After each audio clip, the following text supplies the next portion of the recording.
chronique du patrimoine.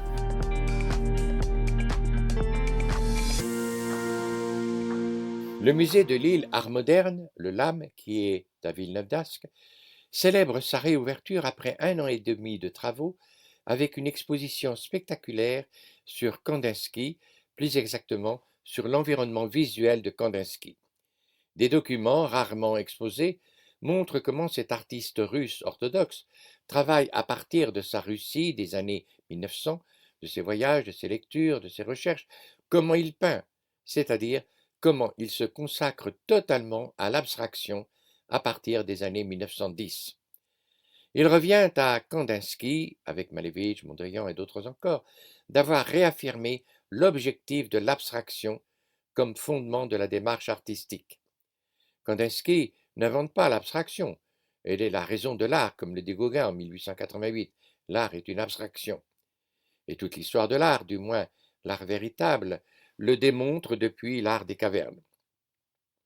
Du spirituel dans l'art et dans la peinture en particulier, publié en allemand en 1912, traduit en français seulement en 1949, est l'ouvrage qui, à l'aube du XXe siècle, replace l'art dans son objectif fondamental d'abstraction, comme si la modernité en avait viscéralement besoin pour ne pas sombrer dans sa puissance d'anéantissement, celle des guerres du siècle, d'une violence inouïe. Mais qu'est-ce que l'abstraction?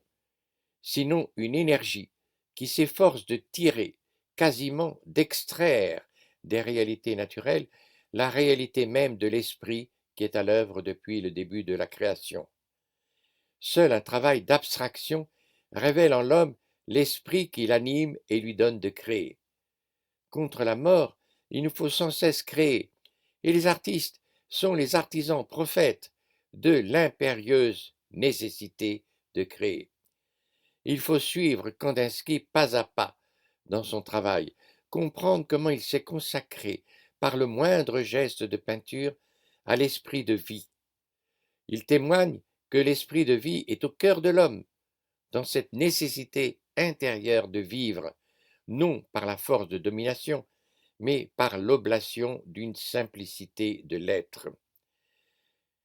Faire que chaque tracé, un point, une ligne, un triangle, chaque sensation de couleur devienne alors une expérience spirituelle, comme le dit Kandinsky. Faire que chaque tableau, les compositions, les improvisations agissent comme une prière et qu'ils nous remplissent de vénération, comme le dit encore Kandinsky.